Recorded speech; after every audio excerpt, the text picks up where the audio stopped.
Independent thoughts, independent life. This is Chad Benson. They're all on the same team. We're all in the same team, including Dr. Fauci. I have a very good relationship with Dr. Fauci, and we're all in the same team. We want to get rid of this mess that China sent us. Everybody's working on the same line, and we're doing very well in a lot of ways, and our country's coming back very strong. When you look at those job numbers, we've never had job numbers like we have right now. So it's coming back very strong. Coming back very strong. Is it? I don't know. It's hard to tell anymore with anything. I don't know. What does the media want you to see? Fox is going to feed you something else. CNN, MSNBC going to feed you something else. Breitbart's going to give you one thing. New York Times, LA Times are going to give you something else. It's ugly. It's still not good. It isn't. It's still not good. It's a battle that we shouldn't be having right now. Let's just figure out how we get through this, right? We can all admit there's something here. But how do we get through it? How do we navigate it so we mitigate the damage? Because the damage that has been done is real. The damage that has been done is not only real in the sense of what it's doing to people with their health, but real in the sense of what it's doing to their health because of other things that have nothing to do with the coronavirus, but because of the coronavirus. So people that are at home, they're unemployed right now. They're sitting around. They're hoping that the government comes through because they've shut down their business. They've shut down a lot of different things, slowed their business. Even if their business could be open, the businesses they need to be open aren't open to help support their business. It's nuts. And we've turned it into a political battlefield. It shouldn't be. It should not be. But this is where we are. This right here is where we are. Then you've got the schools. You've got everything. It is nuts. And every day it's something new. Every day it's doom and gloom. Every day it's, oh my God, the world's coming to an end. It's frustrating. And I get it from you guys all the time. Chad, you're a science denier. Or Chad, why do you think Fauci's a good guy?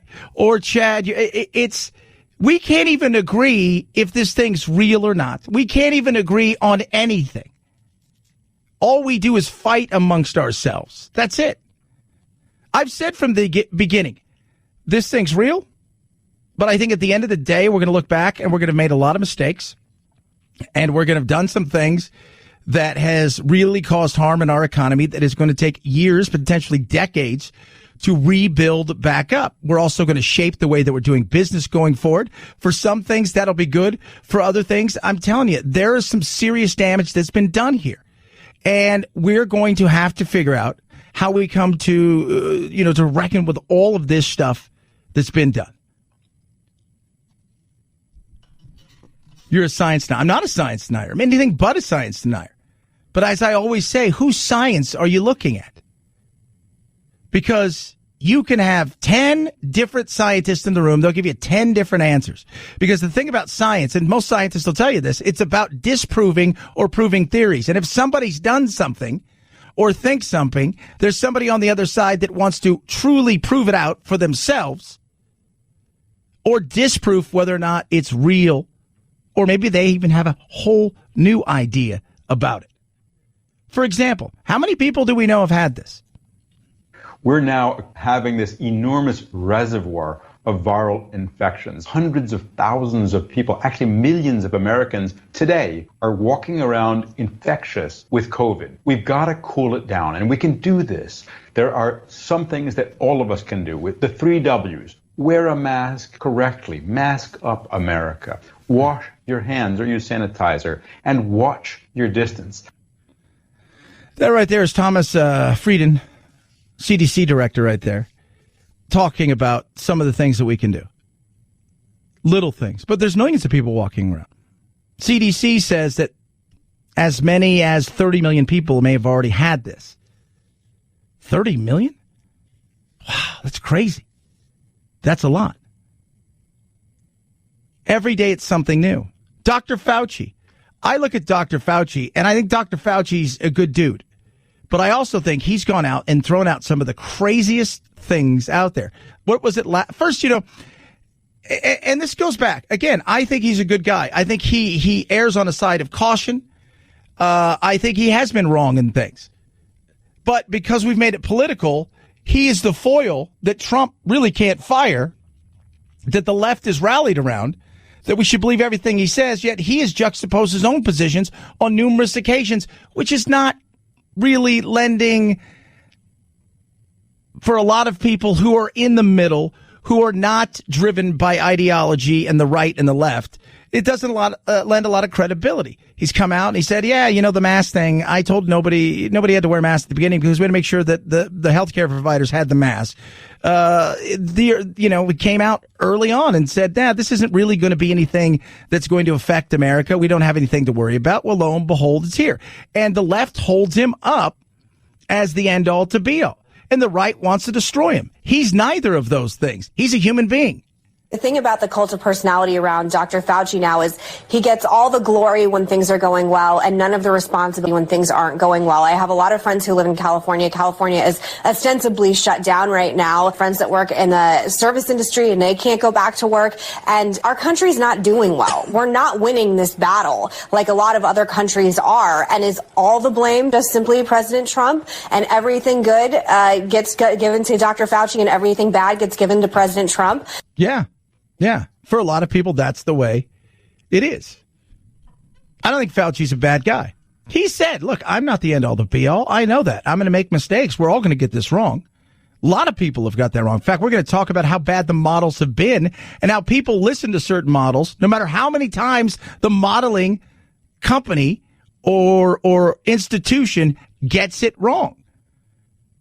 Fauci has been wrong. Trump's been wrong. Trump's it'll be gone by April. It'll be gone by Memorial Day. It's not going anywhere. At the same time, Fauci has been wrong too. They're human beings. Trump, I think, has just kind of thought, I'm done with this stuff. I'm just I'm moving on to business and other things. I'm trying to get the economy going. I'm going to try to win the election. Everybody else has to deal with this. Fauci's still in the midst of it, obviously. I have turned on him more than I think the women on the rest of the show have, because, again, I just think there has to be some responsibility for why that we're still in the position that we are right now. And, I don't think he's a bad man. I mean, he's certainly credited with helping us through the AIDS crisis, but I don't think of him in the same way that the rest of the show does. No, that's Meghan McCain. Because why? Because Fauci is now the new battler, if you will. He's the one that's battling. And he's the one that takes on Trump. I have turned on him more than I think Yeah. He's the one that's taking on Trump. He's the one that is fighting Trump. He's the one that's going hard at Trump, if you will, based on the left, because he juxtaposed all of the positions of Trump, and he'll come out so the left can hold him up as this guiding light. And then people say, Chad, you need to listen to science. This guy's got it going on. I said, you know what? I listen to science. Once again, I asked the question, whose science are we listening to? Because science has got it wrong way too much in this, because as science will tell you, one thing you can't do is predict the future. You can have models,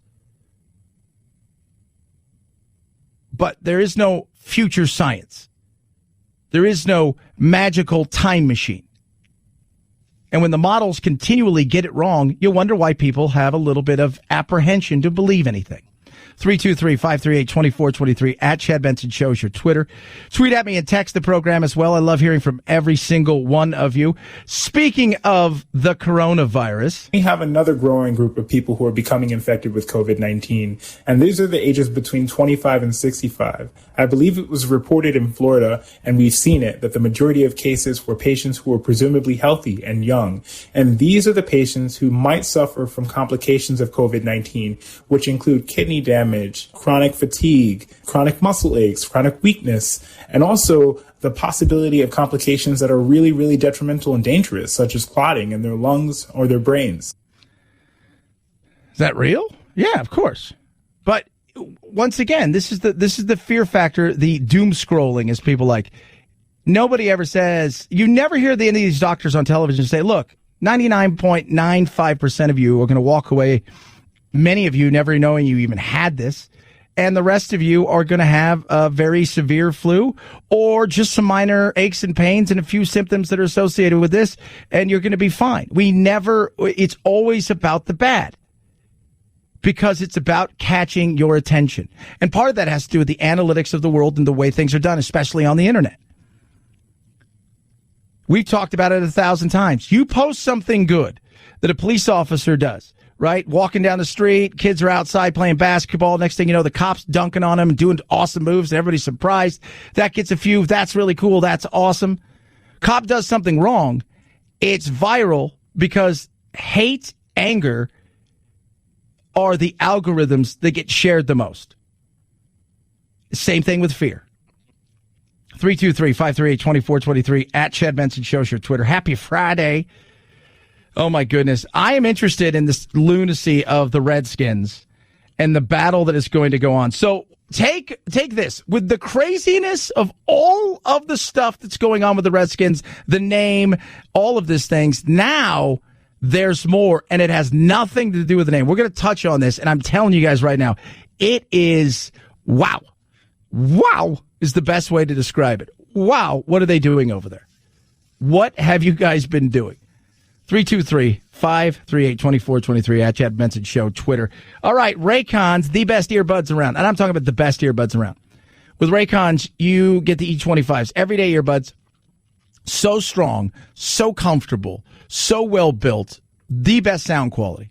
So I use mine when I'm editing, when I'm doing a lot of stuff. I'm going to go hit some golf balls a little bit later. I'll have mine in. I never have to worry about them flying out. I don't have to worry about any dangling wires or stems. I have 6 hours of talk time. They charge really, really fast. And again, the sound quality is awesome. Maybe you're making phone calls that are important or you're on a video conference call. Guess what?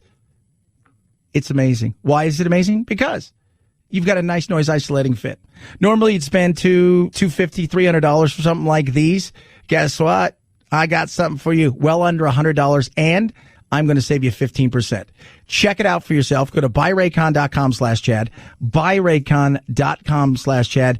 Get yourself the best earbuds at a price that's right. Buyraycon.com/Chad. Chad Benson Show.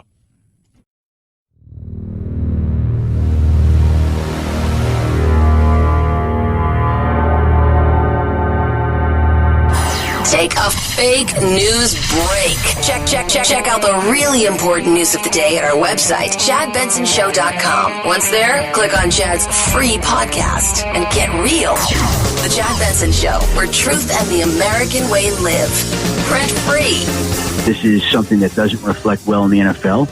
It would not surprise me if there were discipline involved here, a fine involved here, but it goes beyond that at this point in time. It goes to making fundamental changes that are required in our society of things that are completely unacceptable, that have gone on allegedly in their organization from these various individuals. And so this is up to that organization to clean this up and get that right, no matter what the NFL decides to do. Is it going to make anyone feel better if the league takes away a draft pick or fines the team or this? I mean, okay, the league can and probably will do something along those lines. But the fact of the matter is that this is unacceptable behavior, and this has to be corrected. Yeah, there's some issues with what's going on in D.C. that has nothing to do with the actual name, the Redskins. This has to do with what went on behind the scenes, including sexual harassment, some issues with the cheerleaders. 15 women have filed a lawsuit saying there's some serious, disturbing, and contrary to the NFL values issues that are taking place. It's weird. It's weird. And then, of course, you've got was Daniel Snyder hanging out with Epstein? And what happened with all these cheerleaders that went to an island to do a photo shoot and they were naked and there were season ticket holders? And it's a bizarre, weird situation. And this is something to think about. When there's 30, maybe 40 owners of NFL teams, because there's some minority shareholders in some of the teams. Owning a sports franchise is the ultimate goal for a lot of these high-powered men. That's a toy. You know, you could buy all the yachts you want. You can buy all the planes you want. You can buy all these guys have the means to do anything. These things don't come up for sale very often. They don't. And guess what? Everybody hates Daniel Snyder. Is this a way to push him out? It's possible. It is. But you also have to understand, man, people don't go quietly. They don't. And the reason's simple. This is the ultimate big boy toy. This is the absolute ultimate toy. Like I said, you could have all of the money in the world. But owning a franchise puts you in another stratosphere, especially like, you walk around and say, what do you? Oh, I own the Red Sox. That's a game changer. You own the Yankees. That's a game changer. There's a lot of billionaires and multimillionaires. But when you own one of these teams, it puts you in another world because you have, again, the ultimate toy that very few have. And it's an exclusive club that just because you have the money, see Mark Cuban, to buy the Cubs, doesn't mean you can, because you've got to be invited in. 323-538-2423 at Chad Benson Show is your Twitter. Feel free to tweet at me. You can text the program as well. Want to see what else comes out about it. But the weird thing about the cheerleaders going with to a photo shoot, and they were all naked, and they felt like it was just this bizarre, weird thing. It was a private plane, and it just feels like that, there's rumors that they were kind of pimped out, and that is not a good look at all, especially for a franchise that hasn't been very good, that has at times been an embarrassment for the last several years. And then, of course, you've had the battle of the name. 323-538-2423 at Chad Benson Show is your Twitter. Should we listen to the experts? Yes. Okay. Which ones? Chad Benson Show.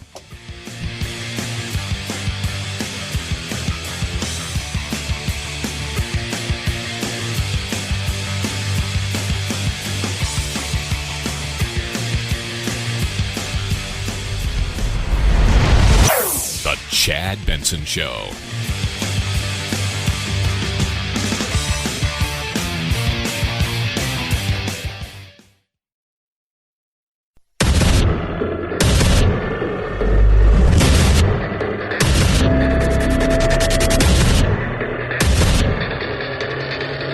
Independent thoughts, independent life. This is Chad Benson. We believe science. Okay. And this is the issue with science. Science should be neutral. But nothing, as we know, is neutral anymore. Nothing is neutral. Everything has an agenda, and everybody behind that thing has an agenda. And sometimes even the people behind it have different agendas, and they're working on the same thing. I like the truth. Sometimes the truth, it does hurt, because you think something one way and find out it's another way. Kind of bums you out. But, oh, well, that's great. I'd like to know that. But who do you believe? I hear it all the time. Chad, you're just a science denier. It's everything. I'm not a science denier. I'm a believer in science, but I want all of the facts. I want to look at everything, not just what you want me to see. And this goes on both sides of the aisle, because we've now weaponized science. Case in point, the Rona. I call it the vid. 2.2 million people. That was the prediction early in the pandemic. Politicians always say, I'm following the science. There is no such thing as the science. There is science, and science consists of people disagreeing with each other. The model did say that if all Americans practiced social distancing, we could reduce the death toll to 1 million plus. But even without everyone distancing, our death toll has been much lower than that. We've seen far too much reliance on models which have very, very dodgy assumptions. Yeah. It's John Stossel right there. He actually brings other scientists on to talk about things, wants to know about things. I like that. I want to hear from everybody. We've allowed facts to be secondary to politics and feelings anymore, and we cannot do that. I want to know what's going on. I want to get the real scoop about what's taking place. Not what a politician or a special interest, no matter what side of the aisle they're pushing their agenda on, not what they think, but I'd like to hear the real skinny on as much as you can. Because, again, stuff like this, the models are changing all the time. These models weren't even close. 100% of the workforce must stay home. Actually, what we did was quite dangerously wrong. Because the model said COVID patients would overwhelm hospitals. Patients were moved out of hospitals into care homes, where the virus killed the most people. Go home and stay home. The strict lockdowns may have done more harm than good. Norway's health chief now says a lockdown was not needed to tame COVID.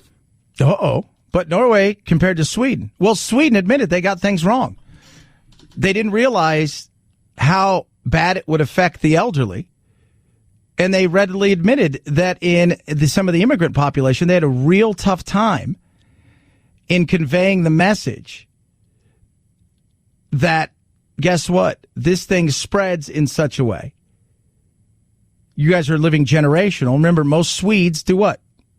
49% of Swedes live on their own, by themselves. What do? We're shutting things down again based on models. Models. Well, how good are those models? Because too often than not, since I was a kid, I've heard all kinds of predictions and models. And guess what? A majority of them, not only have they been wrong, they've been wildly wrong. Like the kind of wrong where if you were in your business doing something and you were that wrong, you'd probably be done for. Imperial predicted 136,000 deaths from mad cow disease, 65,000 from swine flu, 200 million from bird flu. The real numbers were in the hundreds. Wrong again and again, and they just get believed the next time? If you say something really pessimistic about how many people are going to die, the media want to believe you, the politicians daren't not believe you. The world is going to end in 12 years if we don't address climate change. Yeah, it is. That's what I always hear.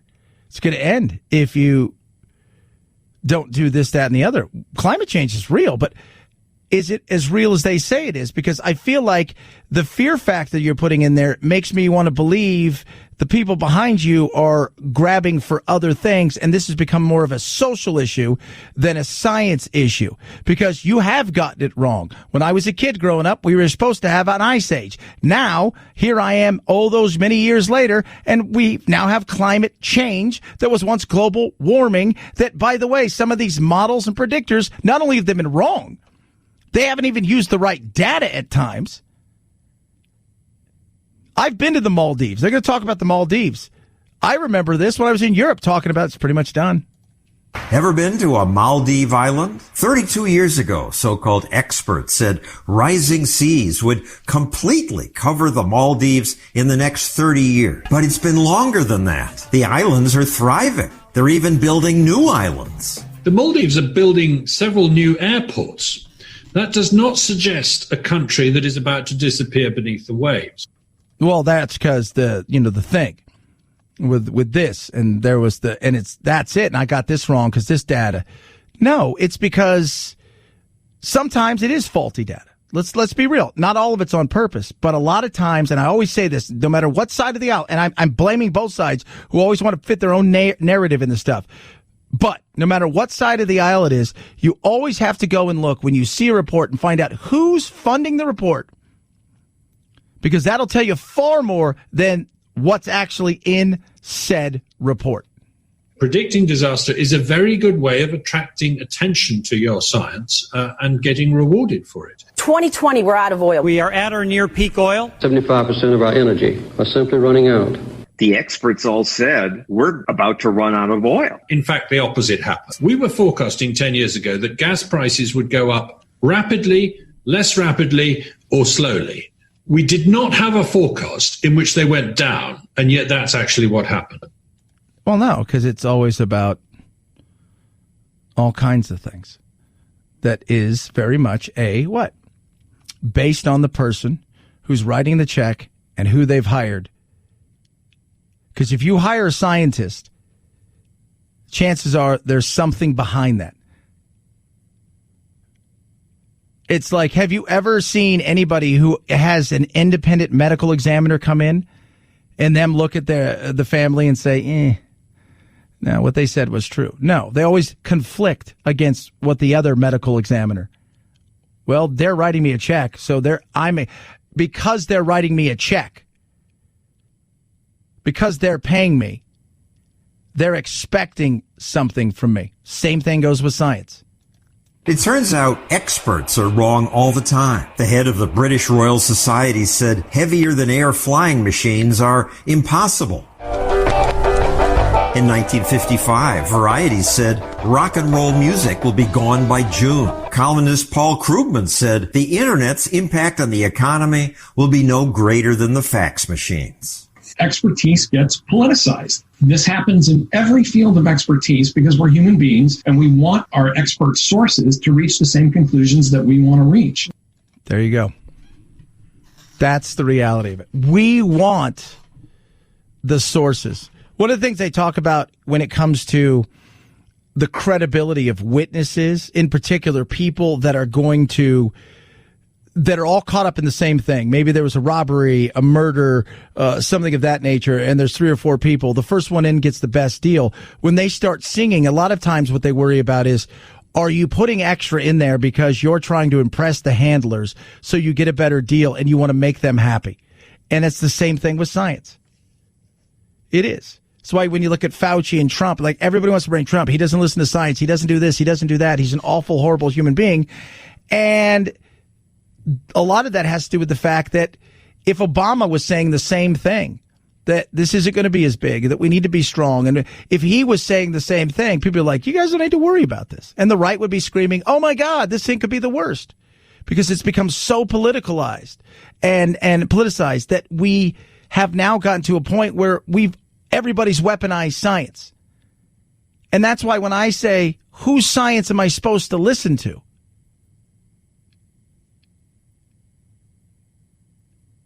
That's the kind of answer I get.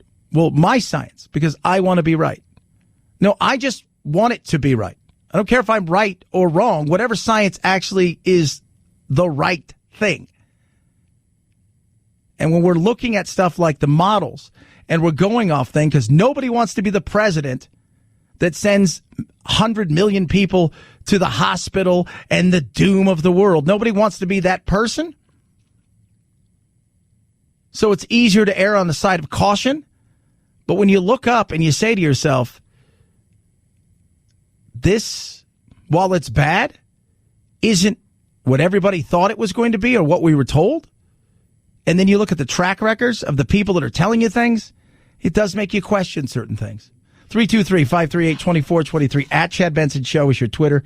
You can tweet at us and text the program. Good news. We've got good news in the presidential race. We never gonna die. Reports of the death of Kanye West's presidential bid were premature. Thursday morning, he filed official paperwork with the Federal Elections Commission, stating his intention to run, listing his party as BDY, short for the Birthday Party, which he had said he planned to run under when he announced his candidacy earlier this month. This follows word Wednesday that West officially qualified for the general election ballot in Oklahoma. West himself has been silent on the matter, though. The last tweets from him are from a couple of days ago, talking about his love for a chair. There's nothing wrong with a chair. Right? A good chair is good. Science in that. What makes you feel comfortable? It's a good chair. That's your personal science. So he's on the ballot in Oklahoma. So that means if he's the only place he's on the ballot, then I have to move to Oklahoma so I can vote him. And one of the things, it's a never-ending bizarre story with him. It is a never-ending bizarre whirlwind, chaos, craziness. My friend last night, he says, he sent me something on the old Facebook, and I just said, I'm voting for Kanye. And he goes, oh my God, we're doomed. And I said, is it any worse than any other choice that's out there? Honestly, of course it is. And I say that in jest. I don't think Kanye's a stupid person. I love it when people say that. I can't believe you'd say you vote for Kanye. He's an idiot. I'm like, really? He's an idiot? How's he an idiot? Just explain to me how he's an idiot. It's like when people say, oh, God, Nancy Pelosi's the dumbest person on earth. I don't think so. Have you met everybody? I'm just curious. You may not like her politics. She's not the dumbest person on earth. It's like people say, Donald Trump's the biggest idiot on the planet. He's the dumbest. No, again, have you met everybody? And B, no, not even close. Not even close. Stop it. 323-538-2423 at Chad Benson Show is your Twitter. Tweet us and text the program as well. Happy Friday. Hope all is well. Valor Gold. Gold's amazing. It really is. It's one of those things where a lot of you are like, well, I don't know about, gold and let me tell you, this is the time that you get into gold. This is the time. Gold's never going to be worth nothing. That's something you need to realize. Gold will never be worth nothing. But what are you doing to protect yourself to the downside? This marketplace is completely overbought, meaning a lot of this stuff is pumped up and fake, and the value of these companies is ridiculous. So what are you going to do? You need to protect yourself with the volatility. Gold's the place to be. The dollar right now is in a situation where I think over the coming months is going to really struggle, and it has been. Now's the chance to protect that portfolio. Valor Gold Group is it. 800-202-6936. They're going to show you how to protect your wealth and retirement from a coming crash of the dollar, as well as the volatility in the marketplace. On top of that, they're going to show you how you can build wealth and have an immediate source of money when you need it. Gold and silver qualifier for your IRA. 800-202-6936. Call them today. You're going to get a free exclusive copy of the number one way to protect your wealth with confidence. ValorGoldGroup.com/Chad. VALOR Goldgroup.com/Chad. 800-202-6936. Protect your wealth and retirement today. ValorGoldGroup.com/Chad. Chad Benson Show.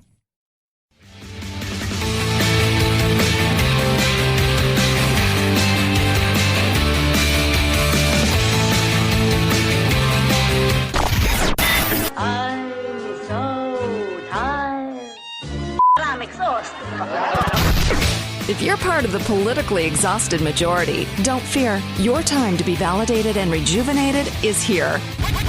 Wake up. It's the Chad Benson Show.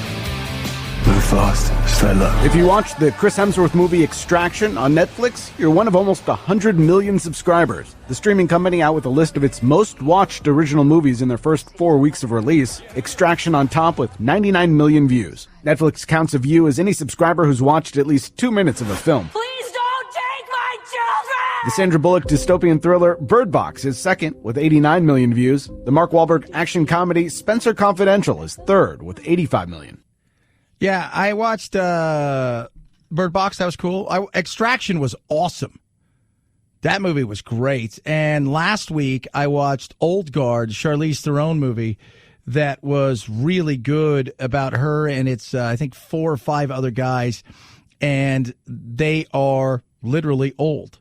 They are hundreds and thousands of years old. And their body regenerates all the time when they get shot, but eventually, or when they get killed, but eventually at some point in time, it just stops.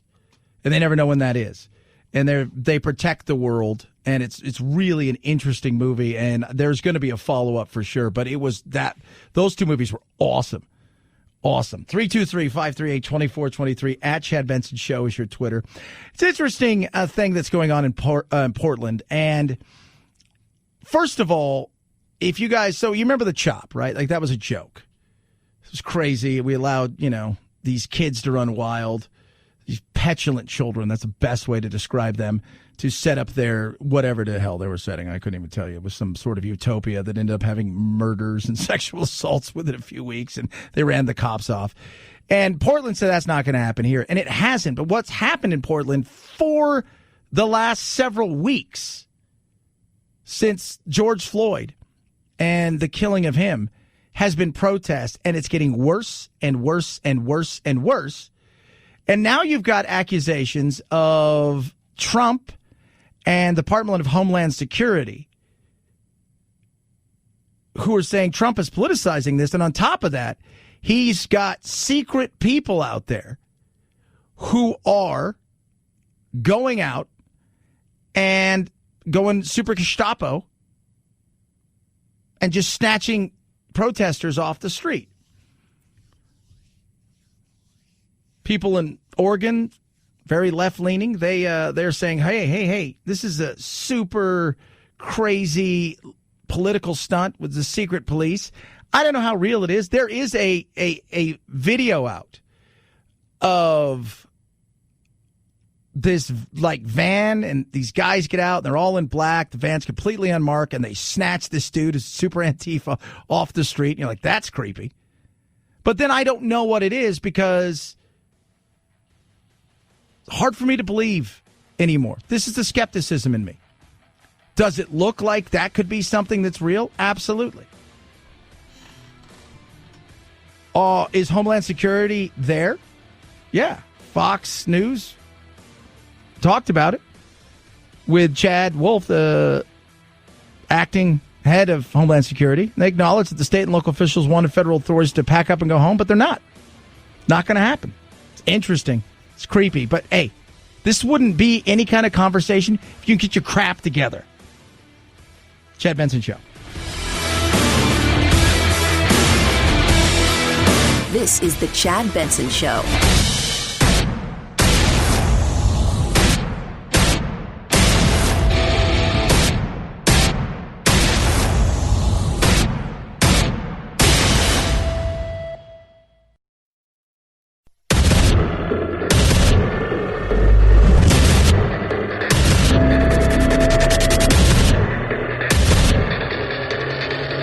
Independent thoughts, independent life.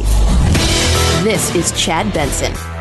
Well, Doctor, I strongly agree that we need somewhat of a reset here. You know, as someone running a business, I believe the best way to improve both public health and economic opportunity in this country is to focus on beating this virus first. And I think you might be quite generous in your description of the government's response here. I was certainly sympathetic early on when it was clear that there would be some outbreaks, no matter how well we handled this. But, you know, now that we're here in July, I just think that it was avoidable, and it's really disappointing that we still don't have adequate testing. That right there is Mark Zuckerberg, who apparently is now doing interviews. And the doctor he's talking to is Dr. Fauci about what's going on. Look, the testing has been awful.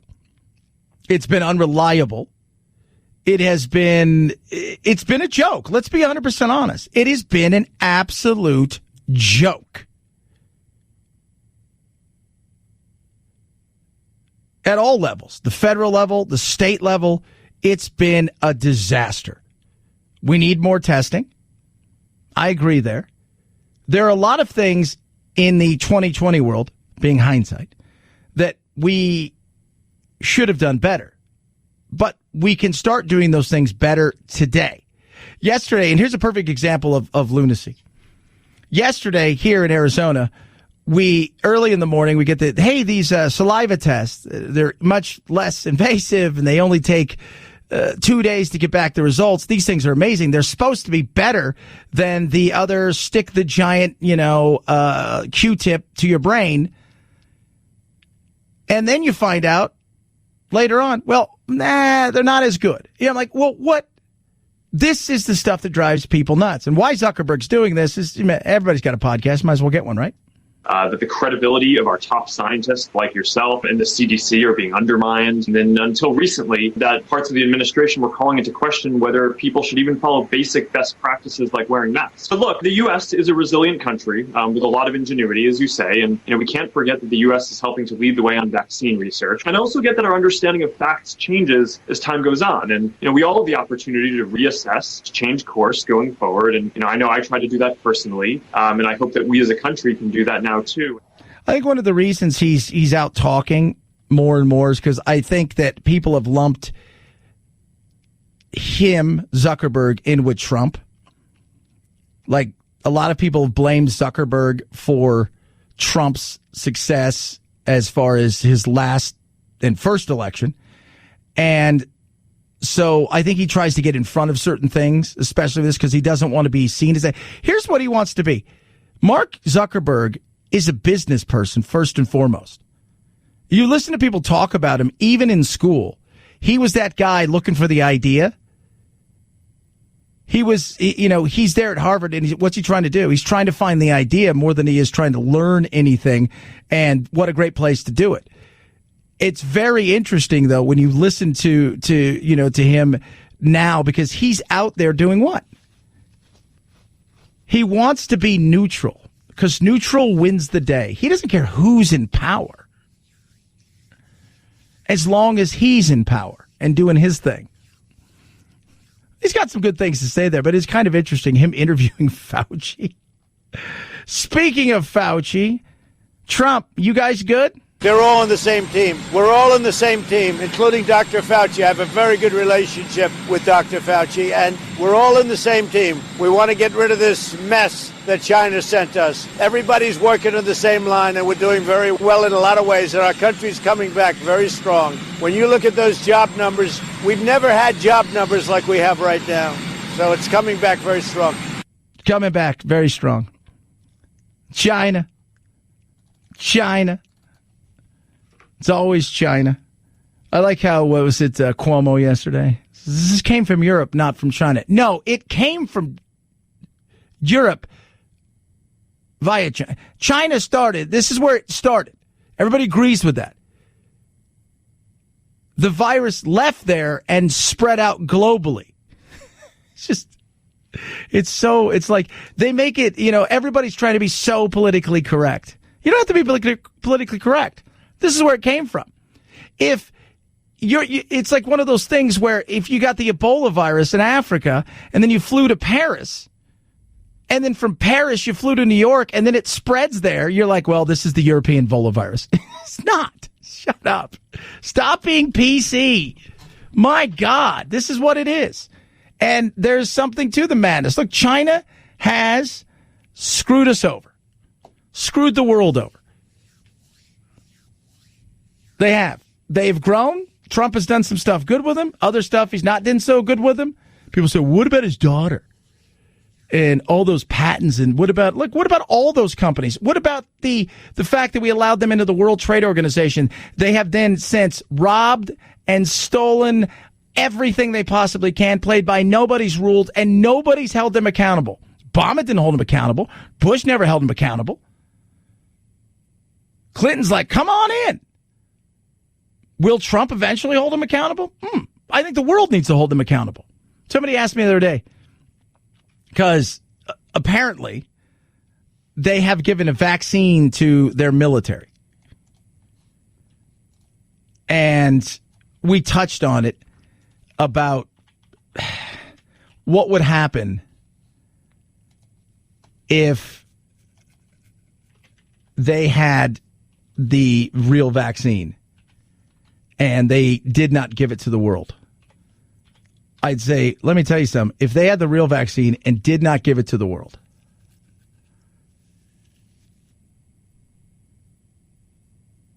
and the world doesn't come hard for them, then be prepared to live under the red communist flag of China. Be prepared. There are two paths that we can take. Gordon Chang said it.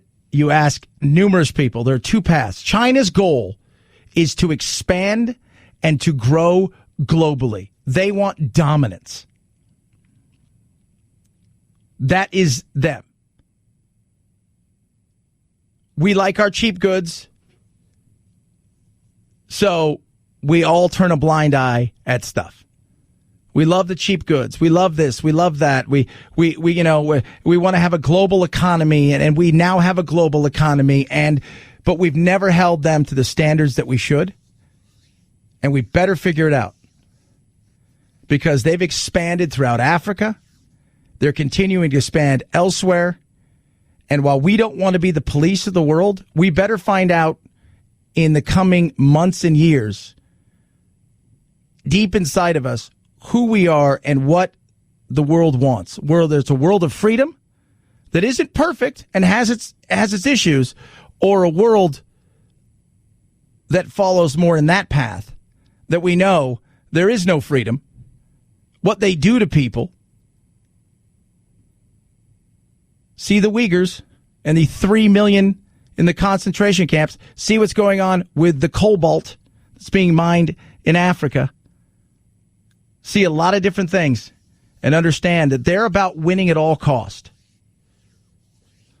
323-538-2423 at Chad Benson Show is your Twitter. Tweet at us, text the program as well. So, schools. It's interesting, what to do with schools. It's a very interesting thing because this goes back to that whole data battle of we only should be open if there's vaccines, or if the infection rate's under 10 or under 5, then we can open schools back up and look at it.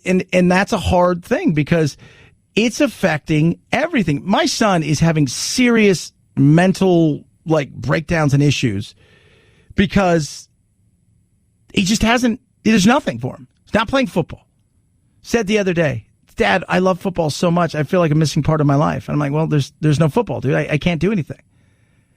And, it's like it is so many parents I'm hearing from they don't know what to do. And I don't think anybody at this point has any idea of what's going to happen. Because I think most parents are fine with sending their children to school. Now, everybody's going to have an underlying situation where you may have a health condition at home. The child may have a health condition, which you'll examine. And that's something that's a personal thing that you'll take it into. But I think the average person's I'm going to send my child to school because I'm starting to realize that they need it for more than just the schooling side of it. The problem is are teachers going to come back? Do they want to come back? Because what I'm hearing and what a lot of people are saying is they're trying to make a choice. Do I may quit because I feel like I'm putting my life at risk? And that's a real issue that needs to be discussed. But there's limited data. The data we have said that that's really not true. And the things that they're talking about here, especially in Arizona, we had a teacher who died. And they're like, this is why we can't reopen schools. Well, there were no kids at the school. They had been gone for months. She was in a classroom with 3 other teachers.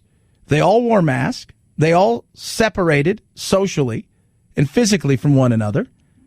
And she had underlying health conditions that would have made a bad flu potentially fatal. It's tough. But we've all got to make that decision. But even if you say my kid needs to get back in school, doesn't mean it's going to happen because the schools may not be open. And I think there's going to be a lot more of that in the coming, because more and more cities and municipalities and states are looking at school probably shut down till at least the beginning of the year. Some may open up quicker. Some may already be opening up with options. Would you feel safe? If you're a teacher, do you feel safe? 323-538-2423 at Chad Benson Show is your Twitter. Tweet at us, text the program as well. Purple, it's my mattress. It's not just my mattress, it's the mattress. It is the mattress. Let me tell you something. With my Purple mattress, it is... I go home at night and I can't wait to go to bed. Normally I would have tossed, I would have turned. And over the last, couple of years, I've done some stuff that has really helped with my sleep, but nothing like this. The grid, they have this patented comfort technology. It's the Purple Grid, 2,800 open air channels and naturally temperature neutral gel that's in these things. And so you're never going to sleep too hot and you're never going to sleep too cold, which even the things I've done in the past, guess what's happened? I've still slept hot at times and cold at other times. Not with my Purple mattress. It is incredible.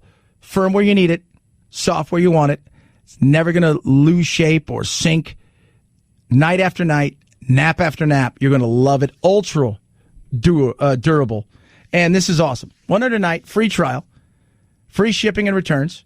Check it out. Comes right to your door. It's in a bag. It's in this giant thing that looks like this bag that you unzip and you just roll it out. It's like a sausage. They have a special cutter in there. You cut it and just to watch it, whoop. And then when you sit on it and you're like, whoa, you're going to realize it's a game changer for your sleep, which will add to so many other things in your life. Oh, yeah. Get your Purple now. Go to purple.com/Benson. Use the promo code Benson. You're going to save $150 off any Purple mattress order of $1,500 or more. That's purple.com/Benson. Purple.com/Benson for that $150 off saving. Terms apply. Chad Benson Show.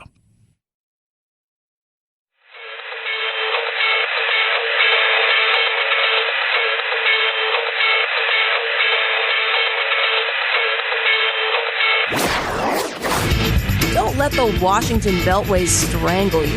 This is where the exhausted majority comes to refuel, realign, and reevaluate. This is Chad Benson. 5, 4, 3, 2, 1, 0. Ignition. Liftoff. Now it's time to find out what's trending. What's trending? Yeah, what does that mean? I mean something, right? Like it's trending on the old internet. What's trending? Let's take a look at the world of magical interwebs. A lot of interesting stuff trending. The Ghost of Tsushima, which is a new video game, is trending.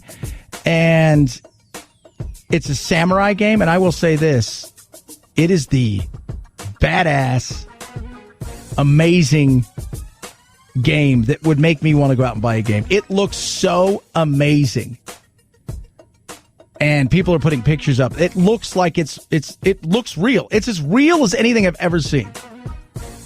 Portland is trending. We're going to touch on it more in a little bit, but it is trending because more riots. And now, supposedly, you've got people being snatched off the streets by Department of Homeland Security in camo, putting people into vans and whisking them away. And there's a video out there of that. There is a video of somebody being taken away in a Dodge Caravan by two people in camo. They don't say anything. It seems, as far as they don't identify themselves. Just put them in a van. And apparently it's a rented van, which I found to be kind of weird. Like, hey guys, why don't you guys rent something? When you're there, go rent something. You're like, nah, I don't think so. Maybe. Not really. Head on over to Google.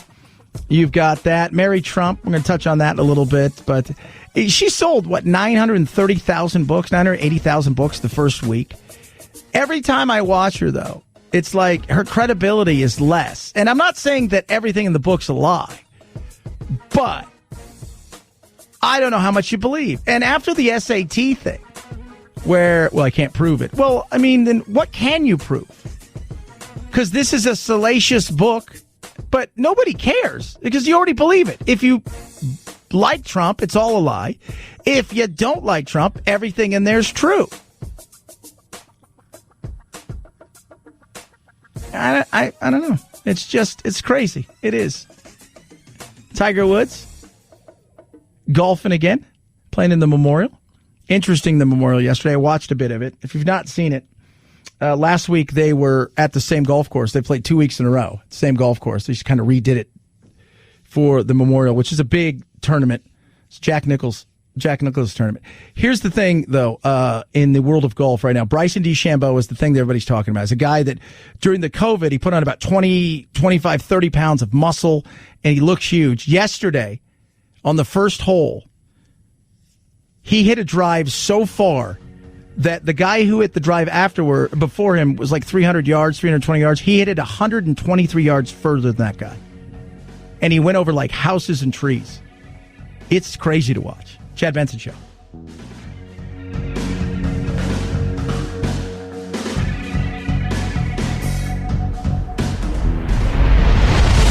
The Chad Benson Show.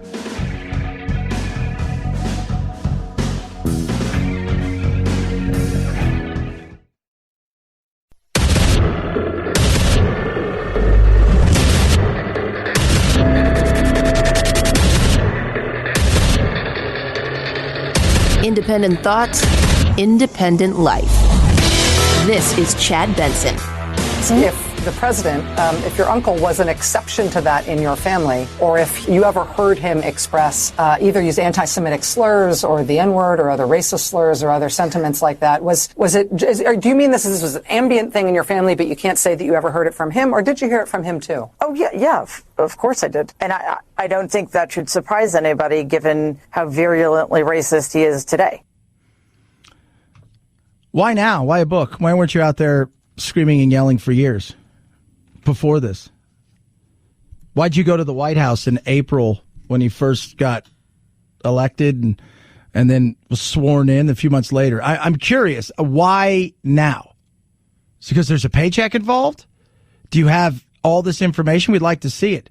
Do I think Trump has said things in the past years ago that, yeah, and based in today's world or based at any time is probably racist, anti-Semitic and stuff? Oh, I'm sure a lot of people have. And could be perceived that way. Hell, just saying hell today may get you in trouble tomorrow. You just never know at this point in time. Like I said, I don't think everything in the book is a lie, but it's hard to listen to Mary Trump and say, oh, you've got it all going on, when so many of your other family members have come out and said, yeah, don't listen to this. Have you heard the president use the N-word? Yeah. And anti-Semitic slurs specifically? Yes. Totally. In fact, he hates Israel and Jewish people. It's pretty evident. Somebody's going to text me, there's good people on both sides. There's good people on both sides. That's what they'll keep saying. That's my favorite thing. I was rewatching something yesterday.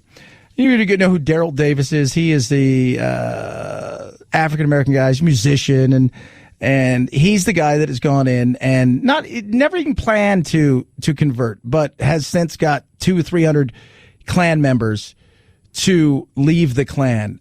And it was very interesting the way he talked about it. He goes, you'd be surprised how many of them weren't really even racist. And that they didn't, he goes, you got a lot of these young white guys that were going into small towns. They had nothing. And it was like joining, he goes, it's horrible, but he said it was like joining the Kiwanis for some of them, or the Chamber of Commerce, because that's how they got to know people, and that's how and it was so weird the way that he talked about it. He goes, and the funny thing is, he goes, I would meet with them, and he goes, they were nice and cordial, and they would talk about that, that this isn't what they thought it was going to be, and they're not really that way. And he goes, there are some viral, just awful individuals, but the way he described it, he goes, and this is the other thing he said, he goes, the hardest working people I've ever met in my life. He goes, so many of them are Klan members because they got nothing. They're working 3 jobs. They're desperate. And a lot of it's just out of desperation. And it was a very interesting thing when he was talking about it. It was just, it's so, we have this, especially today, because everything is front and center. Race is front and center in this country. And think about this. The Klan in the early 1900s walked up Pennsylvania Avenue with 50,000 members. Walked up Pennsylvania Avenue. 50,000 members. They couldn't get 50 people to meet now. I think that's progress, kids. It is. I think it's progress. So when I hear a lot of stuff and everything's got to be about this and everything's, it makes me laugh. It's like, I don't believe Mary Trump. Like I said, if it was this bad, why now, right, Rachel? I can't say that there was a last straw because there have been so many straws. Certainly the horrors at the border, separating of children from their parents, the torture, the kidnapping, and the incarceration of them in cages was unthinkable, unbearable. And when when an opportunity presented itself to me to do something, I needed to take a leap. And that was to write a book. Now, are you making any money off the book? Or are you doing this just out of conscience and you're donating all your money to the kidnapped and torture of... I didn't like what happened at the border. I didn't. I didn't like the way Trump went about doing things. I didn't like the way that the media made it seem like, oh, he built all these cages, when we all know that wasn't true. I didn't like a lot of that stuff. But I'm curious as to why now as well. And I'm assuming you'll be donating every penny to helping out worthy organizations. I don't really care. I hope she makes a ton of money. Good for her. 323-538-2423 at Chad Benson Show's your Twitter. Oh, my goodness. It's just nuts. It is. Speaking of nuts, I'm kidding, Ted Cruz. The big lie in politics is that Republicans are the party of the rich and Democrats are the party of the poor. That just ain't true. Today's Certainly Democratic Party is the party of Silicon Valley billionaires. Today's Democratic Party is the party of Michael Bloomberg. It is the party of power. It is the party of suppression. It is jackbooted thugs who will enforce their will through force. That's who the Democratic Party represents. You know, it's kind of funny when it comes to what he just said there, Ted Cruz, is he's right. Think about this for a second, right? Just for a second. Think about, they had 2 billionaires on stage. They had 2 billionaires on stage. That's kind of interesting, right? 2 billionaires on stage. Democrats, and that's why, like earlier we were talking about Zuckerberg. You got to understand something. The rich on either side of the aisle personally don't care, because business-wise, they want to be as neutral as possible. Because to them, it doesn't matter who's in the office, just that they're able to play the game that needs to be played. What do you think about the Republican Party, Theodore Cruz? Today's Republican Party are Ohio steelworkers. Today's Republican Party are single moms waiting tables who are filled with opportunities. They're people like my dad when he was a teenage immigrant from Cuba washing dishes. And it's entirely inverted. I don't know about that. I think that both parties have lost touch with the middle class. I think both parties have lost touch. Don't get me wrong. The Republicans love business and they love capitalism. It's interesting. The left loves big business, but they're not a fan of capitalism. The right loves big business and they like capitalism. And the rest of us, we like capitalism and a free market, but we know we're not in a free market because there's too many lobbyists, too much money, and too many games that stack up for too many corporations and that take the free out of the free market. The right's failed in a lot of ways. I look at the inner city. I look at the African-American community. You've absolutely failed. You've failed on numerous occasions. And the left got to the point where they don't even need to try anymore. They have taken everything away from what they used to try to put into the African-American vote, and they're now chasing the Latino vote because, quite frankly, they know the African-American vote's never really going to go over to the right, at least not now. 50-plus years, they voted on the left side of the aisle. Not a lot has changed. Not a lot has changed. So all the time I encounter Bernie Sanders supporters, like typically, kids, like high school kids, college kids. I'll tell them, listen, I agree with Bernie. Bernie says Washington's corrupt. He says both parties are in on it. That's all true. Here's the difference. If you think Washington's corrupt, why would you want to give Washington more power? Yeah, that's the truth. Why would you? Don't. Keep as far away from it as possible. Less power. Not more power.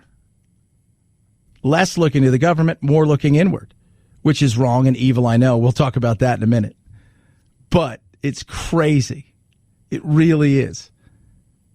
I think both parties, their big issue is They care first and foremost about party first, people second.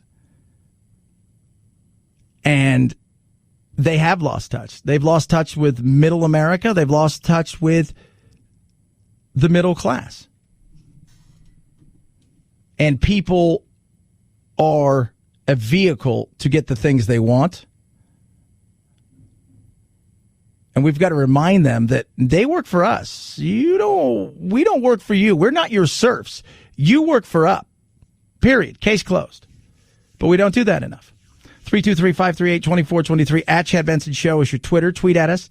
So Portland's having crazy riots. And we were sitting here looking at this video, and I'm going to post it up here in a little bit, of two guys in dark fatigues, look very military style, go over and take a Antifa guy in all black over to a Dodge Caravan and just put him in it, and they drive away. And it's, people are like, it's the Gestapo, where they taking this? And it is an interesting video. And then you find out that they supposedly rented the van. And I'm like, I just feel that's weird that you're renting a van. And it says police, they've got they've got a lot of gear on, but it's got that patch across the front that says police. There's a lot of stuff going on up in Portland. I mean, and it's chaos. It's 40 some days in a row of rioting and violence and lunacy. And it's gotten bigger since the chop got chopped down up in Seattle, and they just kind of moved on down. And now every night it seems to be flaring up worse and worse. And Department of Homeland Security's there, and Chad Wolf, the acting security director, said, we're not leaving, even though some people want us to leave. And we're saying, no, not on our watch. And it's weird. It is. And this is where the conspiracy theories come in. My thing is, if you're this anarchist, super crazy Antifa, you kind of surrendered real easy. Just looks weird. Looks just like, again, and a Dodge Caravan, really? 323-538-2423 at Chad Benson Show is your Twitter. Tweet at us. By the way, I'm driving my Dodge Caravan. Like it. It's awesome. Got my golf clubs in there. Got my soccer stuff in there. It's pretty sweet. That's all I'm going to say. Rough greens are amazing. My dog loves his rough greens. And the thing about rough greens that is just awesome is it's not dog food. You just sprinkle it on your dog's food, whatever dog food you have. And you watch over a 10-day to 2-week period and see the change in your dog. So if your dog's got some bad hips, if maybe your dog's been sick, or maybe you just want to see, your dog live longer, Rough Greens is incredible. It gives them everything that the food doesn't. 25 all-natural vitamins and minerals, digestive enzymes, powerful strains of probiotics, omega-3, 6, and 9, antioxidants. It's incredible. So Doodle, who we give it to, and you can go to roughgreens.com/Chad, and you can see Doodle. He's my little dog that's got really bad fatty tumors that were on his hips, and his life was, we were debating, and we put him down. I have to worry about that now. He's happy. He's bouncy. He's never been this way ever in the years that we've had him since we rescued him. Your dog will love it. It's $14.95. It's a 14-day jump start. It's the best thing you'll ever do for your pup. And I'm telling you, it will reduce or completely eliminate your dog's symptoms. Go to roughgreens.com/Chad or call 833-MyDog88, 833-MyDog88, or ruffgreens.com/Chad. Rough Greens, we make any pet food better. Chad Benson Show.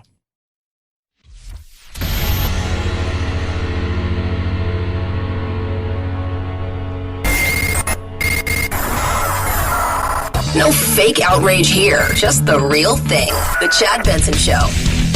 Better hurry up and watch 2009's Fast and Furious. They're coming back. The film debuted on Peacock when the streaming service officially launched Wednesday, and it'll drive away by the end of Thursday. Also leaving pretty quickly, Peacock's 3 Jurassic Park movies and the 3 Matrix movies, which will all be gone by the end of the month. GameSpot noticed the quick expirations. It's a common thing. Titles come and go on streaming services all the time because of licensing rights, and there's still thousands of hours of stuff to watch on Peacock, but it's rare to have such big-name movies disappear so quickly after launch. Yeah, that's kind of weird. I think Peacock's free, too. At least right now. I don't think they're asking you. I think you could, 2 choices. You can pay for nothing. So you get you pay for it, but you get everything and there's no ads, or it's free and you got to watch ads. Basically, it's like watching NBC. But free's good, right? Like free, that's a win. Not a lot. I mean, I've got Quibi. I wasn't thrilled by it. I'm still Netflix. I like Netflix. Hulu, I watch a bit of. And Amazon Prime. But it's great that I have all the movies on Prime and everything, but I got it for the other stuff, so I can order crap and not have to leave my house. 323-538-2423 at Chad Benson Show is your Twitter. You could tweet at us. You could text the program. Love hearing from every single one of you. So imagine this just for a second. Florida. That's all I got to say. A woman? Alligator? No. What's going on here? Fort Lauderdale police, you see the vehicle there, it's pulling away. A call came out about 25 minutes ago that there was a kangaroo in the area of Andrews Avenue and Northwest 16th Street. Well, the supervisors did not believe that it was occurring, but the first arriving unit said, yeah, we got a kangaroo here. And then the deliberation started of exactly what they were going to do, how they were going to capture it. You see that vehicle there with the license plate reader on it. They put the kangaroo in the back of that vehicle just a short time ago. They've arrested the kangaroo. There you go. They've arrested the kangaroo. Put him in the vehicle. Why would anybody have a kangaroo? Kangaroos actually, when you get them young, Joey, they make a good pet.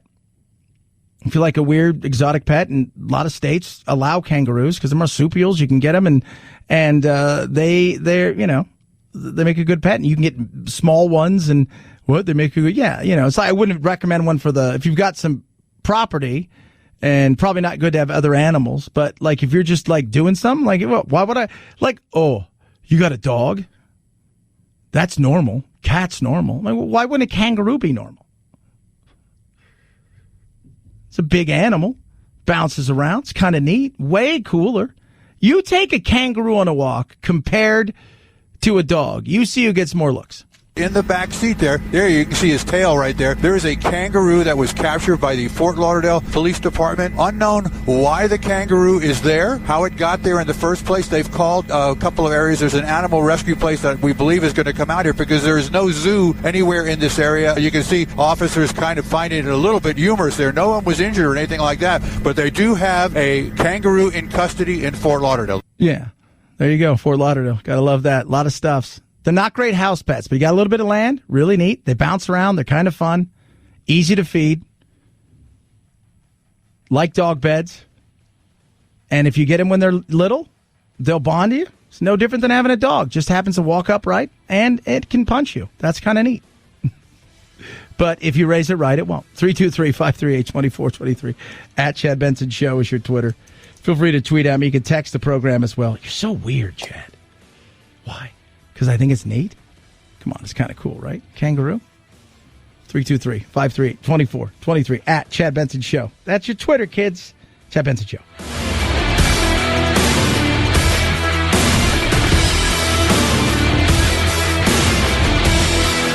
This is the Chad Benson Show.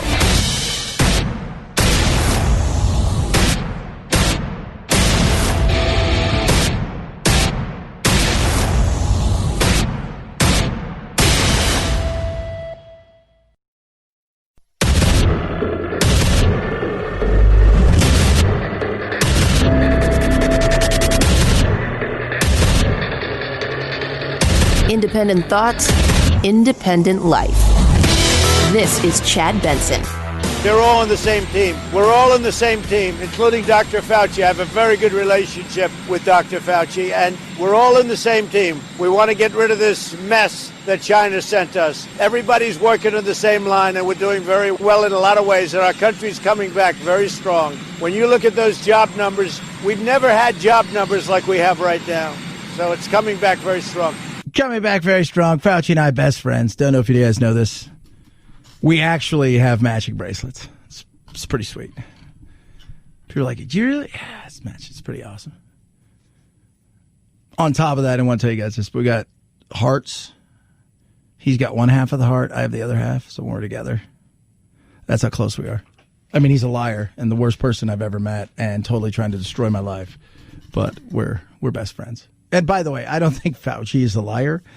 And I don't think they hate each other. I think Fauci, I've always said Fauci comes at this. So you got this doctor, right, who in the 80s fought hard in the pandemic that was AIDS and HIV. This is what he does. But he comes at everything in a non-political way. It's all about safety first. Zero wrong with that. It's the way it should be. It's the way it should be. When it comes to health of individuals and people, this is what it is. But he's not really good at the politics.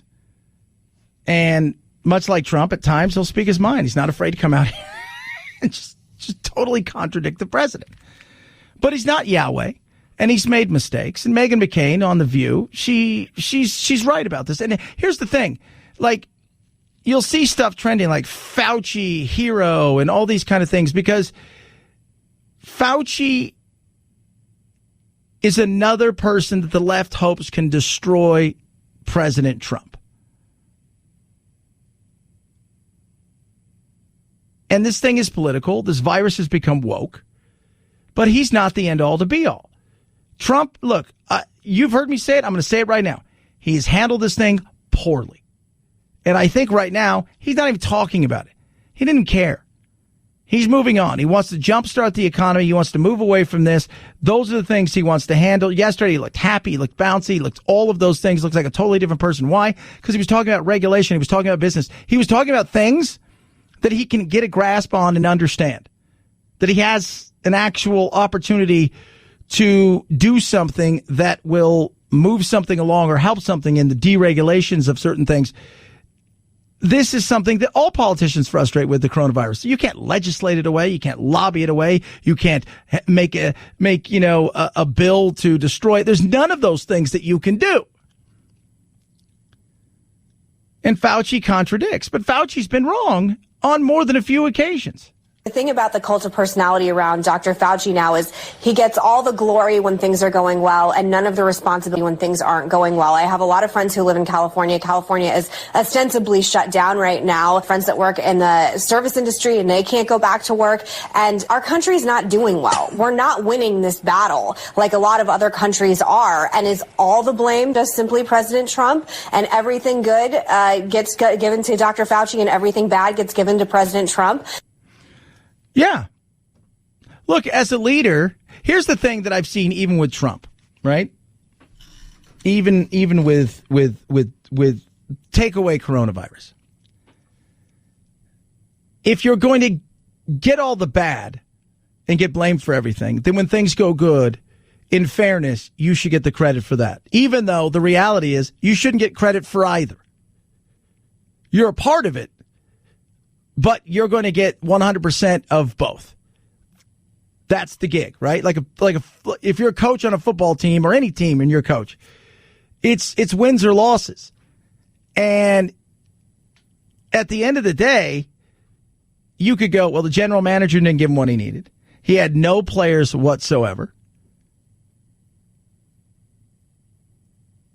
You could make a list of reasons why the coach in reality didn't succeed, but the blame is going to go there. And if he wins, even though the general manager set him up, they drafted correctly, he didn't have anything to do with that. He walks in, and while he was a part of it, he'll get all the credit for it. Same thing with the president. And it's like that way. It was when the economy was good, it's Obama's economy. When it went bad for a lot of people, it became Trump's economy. This isn't going to work that way. Here's the reality of it. Like with Fauci. Trump hasn't handled this well, but neither has a lot. By the way, as bad as Trump has been, Cuomo's been awful. DeSantis, not so good. Abbott, right? Let's just keep going. Jones, really? Really out there in Georgia? Ducey here's been useless. Newsom. So you got right and left floundering. Everybody's got a part to play. And Fauci has made his mistakes. What are you going to do? He's not perfect. but his mistakes have been huge. Well, it's not going to affect us. He said that. It's something we're looking at, but it's not going to really have an effect here in America. Well, it did. The lying about the PPEs, and saying, well, I lied about that so we could make sure that people understood that, that they weren't really that important, so they wouldn't go out and buy them, so we could make sure that our medical personnel had everything they needed. That's a big thing. Like when you talk about lies, like Trump lies about the dumbest things in the world. I've said that from day one. He's the guy that goes fishing and he catches a little sand shark. Tells everybody, I caught the biggest shark in the history of the world. It's the greatest shark. It was the longest fight that any human being has ever had with a shark. And I reeled it in single-handedly by myself with no help. And he's on a boat with 14 other people, and somebody reached down with the net and scooped it in, and it was a tiny shark. But he lies about stuff like that. It's the biggest crowd in the history of the world. No crowd ever in the history of mankind has ever been as large as the crowd. It's like, why do you lie about the dumbest things in the world? You got Fauci, who readily admits, I told people that you didn't need a mask because we needed those masks. Well, now you're telling everybody to mask up. And you wonder why there's skepticism. And there's plenty of skepticism, and there's a reason for that. Because they've been wrong on so many occasions over and over again. 2.2 million people. That was the prediction early in the pandemic. Politicians always say, I'm following the science. There is no such thing as the science. There is science, and science consists of people disagreeing with each other. The model did say that if all Americans practiced social distancing, we could reduce the death toll to 1 million plus. But even without everyone distancing, our death toll has been much lower than that. We've seen far too much reliance on models which have very, very dodgy assumptions. Yeah, very dodgy assumptions that have missed on more than a few occasions. The Imperial College that everybody looks at, they've missed on just about everything and anything, from climate change to, other pandemics and diseases. Imperial predicted 136,000 deaths from mad cow disease, 65,000 from swine flu, 200 million from bird flu. The real numbers were in the hundreds. Wrong again and again, and they just get believed the next time. If you say something really pessimistic about how many people are going to die, the media want to believe you, the politicians daren't not believe you. The world is going to end in 12 years if we don't address climate change. AOC. She's fun. Of course, it's great to scare the hell out of people. It is. Science. Whose science am I supposed to believe? Like, I look at Fauci and I don't think he's lying. I think he cares about this country. I think he cares about the individuals. I think he cares about the world. And he wants to see this thing go away as fast as possible. And he's in a political situation that I don't think he feels really comfortable with because there's politics involved. And the reality is he has been wrong. And he's been right, but he's been wrong. These models have been wrong. It doesn't mean it's fake. But here's the reality of it. Who's writing the checks for who? That's how you judge science in this day and age. You look out there and you ask the question about who's writing checks to whom. So you're writing the check, and because I've hired you with what? With my money, with a specific situation that I'm looking at. So I expect to what? I expect you to deliver me the goods. Experts have been wrong over and over again. And by the way, when they were talking about hundreds of people dying from the swine flu and the bird flu, hundreds, not hundreds of thousands in some cases. That's the difference. You say 200 million people and a few thousand die, you missed. You missed. Remember, experts are humans, and everybody's got an agenda. And behind that agenda are people who are writing the check because of their agenda. It turns out experts are wrong all the time. The head of the British Royal Society said heavier than air flying machines are impossible. In 1955, Variety said rock and roll music will be gone by June. Columnist Paul Krugman said the internet's impact on the economy will be no greater than the fax machines. Expertise gets politicized. This happens in every field of expertise because we're human beings and we want our expert sources to reach the same conclusions that we want to reach. So we search for those people. It's no different than judge shopping. You're finding things that you want that fit your narrative. And when you pay somebody, you expect that person to deliver. 323-538-2423 at Chad Benson Show is your Twitter. Tweet at me, text the program. Love hearing from every single one of you. Car Shield. Cars are going longer. We're trying to save as much money as possible. And you're looking out there and saying, hey, it's a great time to buy a car, but I need to hang on because I don't know what's going to happen. But I'm worried about my car. Worry no more. Car Shield has got you covered. You get 24/7 roadside assistance, a rental car for free while your car's in the shop. And that shop there, kids, is the shop that you choose. What do I mean by that? You want to take a dealership? You take it to dealership. You call 800-CAR-6000, use code Benson, you'll save 10%. You call them up. You tell them exactly what you're looking for. You tell them your car, your make, your model, how many miles are on it. What are you worried about? You're worried about your transmission? You're worried about the AC in your car? You're worried about the electronics? Maybe your car's a little newer? Guess what happens?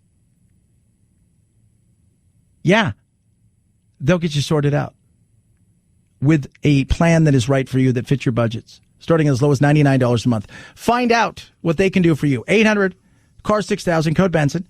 Saves you 10% or carshield.com, carshield.com. Use that code Benson to save 10%. A deductible may apply. Chad Benson Show.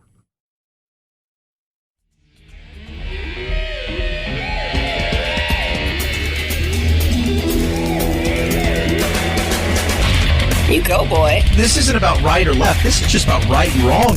Right you are, Chad. The Chad Benson Show.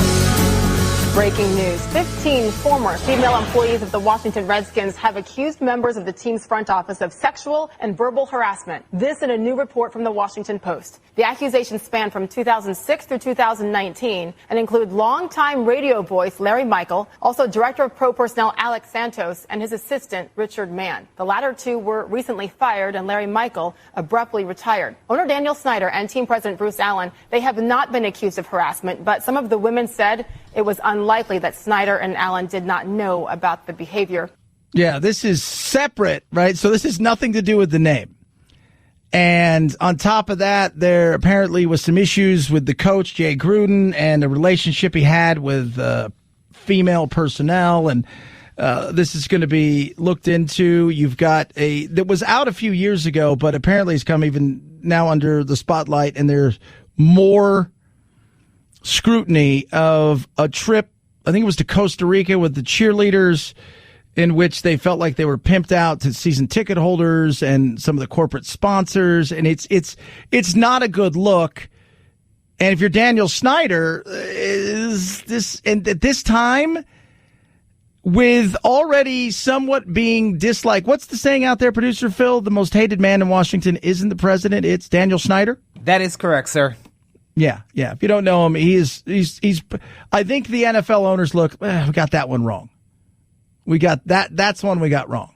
There were 15 former employees, all women, victims of sexual harassment by former scouts and members of the Washington Redskins team. Washington hired a respected D.C. attorney by the name of Beth Wilkinson to go through and figure out, really examine the culture and see what has gone wrong. But clearly there's a systemic pattern here of behavior that is alleged. This is going to require a deep look at the organization, how they've conducted business. Yeah. And remember, this is one of those things where being an owner of a franchise is privilege, yeah, but it separates you from either the other rich people that are billionaires. It separates you in ways you cannot believe. It makes you something that many of those others can't achieve, no matter how much money they have, because it is an exclusive club and you have to be invited. And there's very few of them. Very, very few. Snyder, I think, because people are saying that this is it. The NFL wants him out, and even with the name stuff, that The minority shareholders that own part of the team are going to start getting rid of it. Some people say they're going to come and try to fight for the team. I don't know what's going to happen, but this is, like I said, this whole thing with being an owner of a franchise, you have no idea what kind of exclusive club that is. There's 30 of these clubs. Same thing with baseball. Mark Cuban had more money than the people who bought the Chicago Cubs. They didn't want Mark in Major League Baseball. They didn't want him in Major League Baseball. It's an exclusive club. It is. Changes a lot of things. You can have all of the stuff, but if you don't have one of these, you may never get one. 323-538-2423. At Chad Benson Show is your Twitter. Tweet at us, text the program. A little bit more on the coronavirus. Call it the Rona. Plus craziness, chaos, lunacy. Defund the police. Really? Chad Benson Show.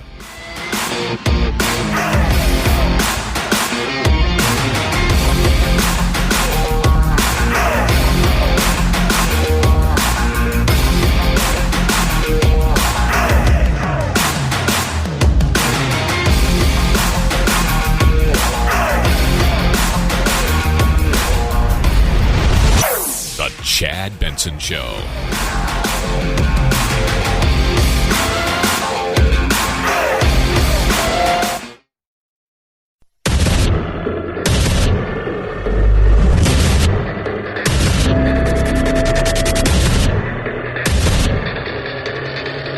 Independent thoughts, independent life. This is Chad Benson. All communities get into crisis. All communities want public safety, but not all communities feel comfortable calling 911, and not all communities feel comfortable having the police in their home. How can we not use the police as the portal? Because what we also know is that people want to have solutions to their problems, but they don't necessarily want to be funneled through the justice system. All right, that is an activist. They're going to lay out their defund the police. So we're going to get rid of the police. We're defunding the police. And let's just get rid of it. And there is a difference between defunding the police the way that some want it, which is more of a reallocation of resources put into other things inside the inner cities, as opposed to some who just want to do away with the police altogether. Berkeley is getting ready. They voted to have no more traffic stops done by police officers. So we'll see how that goes. By the way, just let me know what you think. Cop pulls you over, you're going to listen probably. Somebody pulls you over who is part of a civilian task force and says, you know, you were driving too fast. I have a feeling most of you can say, kiss my ass.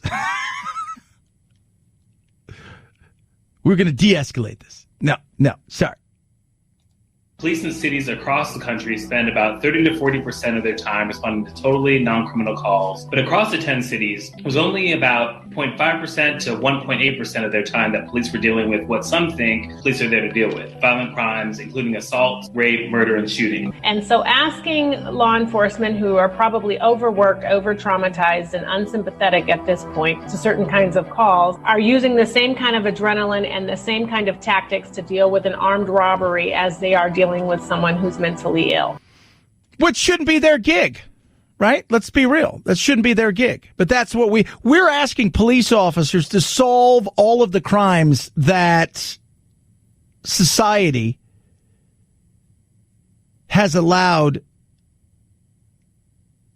to happen. Meaning, we got fatherless homes. So we got a bunch of kids that are pissed off, angry, run wild, feel like they have nothing. But we can't talk about that because, you know, it's a bad thing. Second thing is we've got mental illness problems. We got homeless problems. We got drug abuse problems. We've got all kinds of issues. And we're asking police officers, hey, can you solve this for me? Can you do that? I'm for restructuring the police, absolutely, in a way that I think works for everybody. But some want to get rid of it altogether.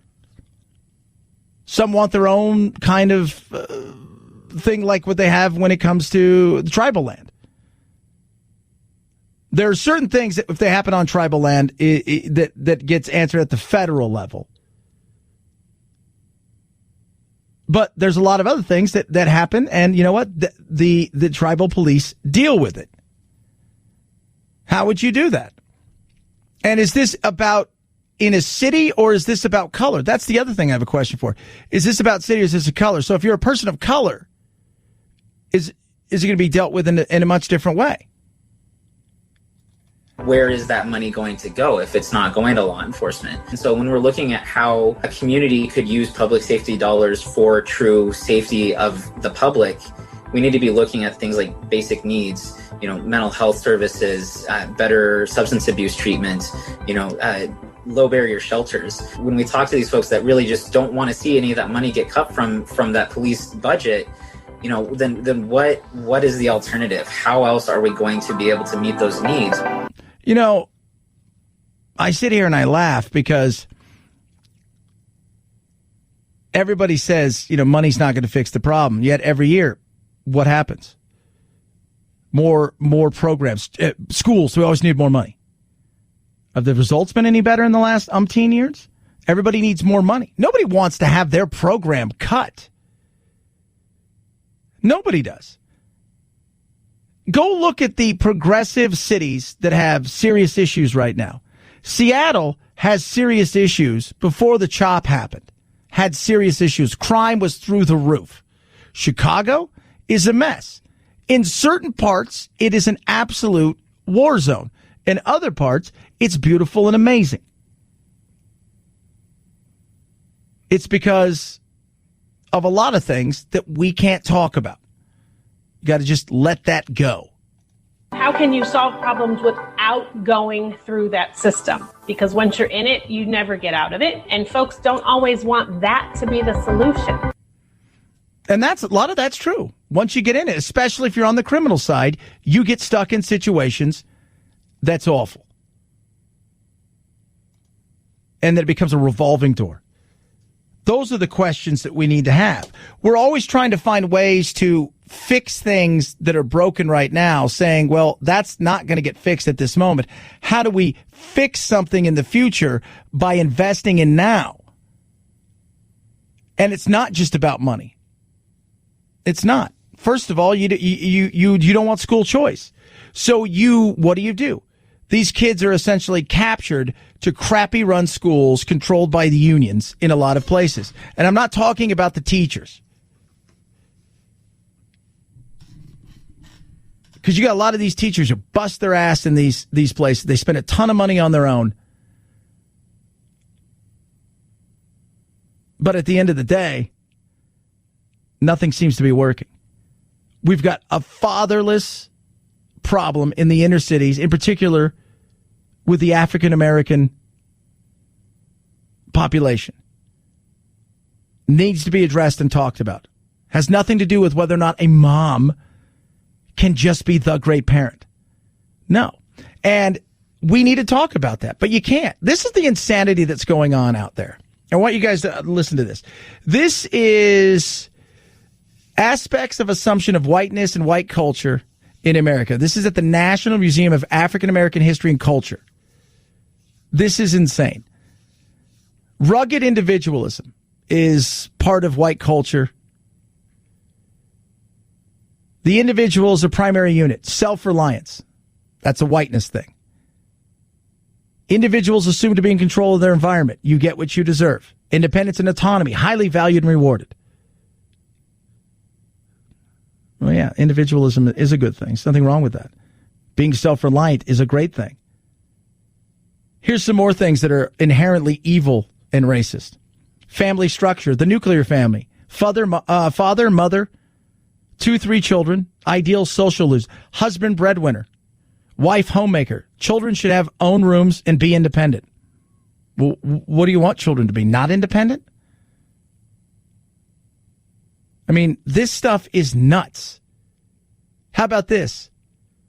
Hard work is the key to success. Work before play. If you didn't meet your goals, you didn't work hard enough. Here's some more wackiness. Plan for the future. Delayed gratification. Progress is always best. Tomorrow will get better. These are all things that are inherently racist. When this is what's out there, that individualism, that independence, that having a mother and father, if this is what they're throwing out there and people are buying into it on a daily basis more and more, that's we can be honest with ourselves. Having no father in the home, having unwed mothers who are having kids way too early, that's another vicious cycle that people get caught up in a poverty cycle. We can't talk about that. Having no male influence, especially around other young males, is not good. Well, that's inherently racist. That is insane. That is. In too many of these things that are the social justice issues, we tiptoe and slide and hide around the real issue that we should be talking about because it makes people uncomfortable, or maybe the thing that comes out of it is going to hurt people's feelings. So what we'll do is we'll lie or ignore issues that we shouldn't be. But because feelings matter over data and facts, this is what happens. And once again, I say it all the time, that is not what? A recipe for success. 323-538-2423 at Chad Benson Show is your Twitter. You can tweet at me. You can text the program as well. If you're going to go to Japan, you go on a roller coaster. If you plan on going to a theme park any place in the world and you decide to go on a thrilling ride or take in a haunted attraction, it might be normal for you to let out a gasp or a loud scream. But now, post-2020 in Japan, the newest rule is no screaming on rides. This means that if you're coming to Japan, you better be quiet. This is the latest scheme in Japan in order to curb the corona situation. So you can ride it, but you can't scream. If you want to scream, Iceland's the place for you.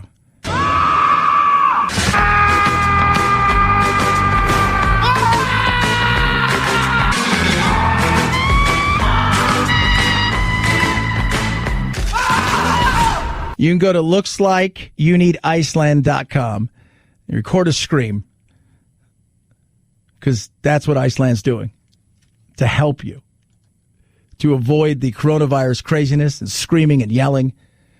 They're helping out there, kids. They're doing their part. So you can go and download your scream right there. Everybody's trying to find something. Iceland's awesome. So if you have a chance to go to Iceland, take it. It's going to be, it's awesome. 323-538-2423 at Chad Benson Show is your Twitter. Feel free to tweet at me. Somebody's probably going to go, oh, you mentioned Iceland because it's full of all boy people. That's it. You can't win. You just cannot win. It's amazing. It is that we function on a day-to-day basis. We're eating each other from the inside. That's what's happening. That's our biggest fear of our founding fathers. You mean those racists? Yeah, that biggest fear was they never worried about a foreign army invading us. We've got natural borders, and now everybody's armed. So good luck. They worried mostly about what? Us destroying ourselves from the inside. Maybe that's the model that they should have done rather than the coronavirus model. 323-538-2423. Eating is important. It gets frustrating. You got to plan. You got to do this. You got to do that. It drives you crazy, doesn't it? HelloFresh. HelloFresh. Here's what the great thing about HelloFresh. You can get 22 chef-curated recipes each week, right? So what do you want? You want low-calorie? They got it. Vegetarian? Yeah. Family-friendly? Absolutely. Make any night feel incredible and festive. They got Surf and Turf Craft, Burger, and Taste Tour Gourmet Feast. You can tailor it to what you need. You don't have to worry about meal planning. It's recyclable packaging. You're going to save money, too. 40% versus shopping at your local grocery store. You can change the delivery days. You can get extra meals. You can skip a week. Whatever you need, HelloFresh is there to make sure it fits into your lifestyle. And the food, let me tell you something, beyond delicious. We had barbecue pork the other night. Oh, my goodness. And it comes right there. So it comes in this box, and you open up, and there's individual bags. And in these individual bags, on top of them are the recipes, and it says on the outside what it is. You open it up, and what I mean, the vegetables are fresh, they're cool, they're fresh, and guess what? They're not in some package. No, they're right there just in that bag. And the meat, get started today. It's the #1 meal kit in America. Go to HelloFresh.com, use the promo code Benson. Save $80 off, including free shipping on your first box. That's promo code Benson at HelloFresh.com for $80 off, include free shipping on your first box. HelloFresh.com, promo code Benson. Chad Benson Show.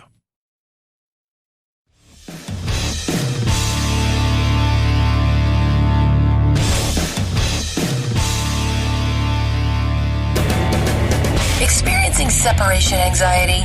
That's dumb. Check out Chad 24/7 at his website, ChadBensonShow.com, and on iTunes, free. The Chad Benson Show. Never feel lonely again. Move fast. Stay low. If you watched the Chris Hemsworth movie Extraction on Netflix, you're one of almost 100 million subscribers. The streaming company out with a list of its most watched original movies in their first 4 weeks of release. Extraction on top with 99 million views. Netflix counts a view as any subscriber who's watched at least 2 minutes of a film. Please don't take my children! The Sandra Bullock dystopian thriller Bird Box is second with 89 million views. The Mark Wahlberg action comedy Spencer Confidential is third with 85 million. Yep, and I watched Old Guard last week. If you've not seen it, have a chance, check it out. Charlize Theron. 4 other guys are what they consider old guards. They've been around for a long time. 2 of them fought each other in the Crusades. She's been around longer than that. And it was a great movie. Absolutely fantastic. So, in Extraction, I saw it. One of my favorite movies of the year. Absolutely one of the best movies. And in this time of chaos and craziness, I think we need a little, we need to maybe take a deep breath and take our eyes off the insanity that's out there. Look at some stuff that's inspiring. Case in point, how about this? In a remote corner of Scotland, 90-year-old Margaret Payne set out to spend lockdown climbing a mountain. I'm walking up the stairs, pretending I'm climbing Sullivan. Sullivan is one of Scotland's most famous mountains. To reach its peak, Margaret calculated she'd have to scale her stairs 282 times, a climb she did when she was 15. Yeah. So she's going to go climb those things. Remember, she's 90. She started this journey on Easter, averaging 3 flights a day, aiming to raise around $13,000 for charity. Whenever her artificial knees began to ache, she took a break. It's dark chocolate. It gives you energy and it's very good for you.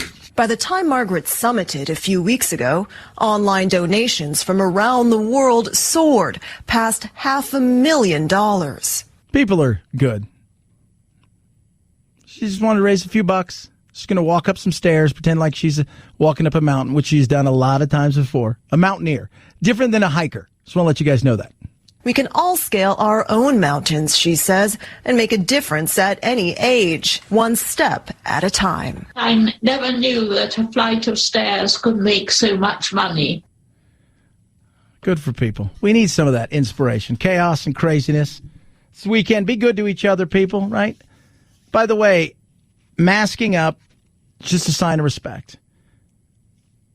I will never tell anybody to not fight against masking up if they want you to do it in your home, or when you're at the park on a walk, or working out, or in your backyard, or any of that stuff in your car. You tell them to kiss your ass. But if somebody asks you, hey, if you're going to come into the store, we require you to wear a mask. And even if they don't, it's just about respect. Because guess what? And this is something I think people need to understand. It's not just about whether it works or doesn't work. We can debate that all day long. But the reality is, psychologically for a lot of people out there, much like the TSA, it's a placebo effect. But if it helps some people, it's not a bad thing. We always don't have to fight and make everything political. We're in this together. Unfortunately, right now, we're not together in this. And I think we need to be. 323-538-2423. At Chad Benson Show is your Twitter. Have a great weekend. Be safe. Be kind to one another. We'll do it again on Monday. Night, Jack.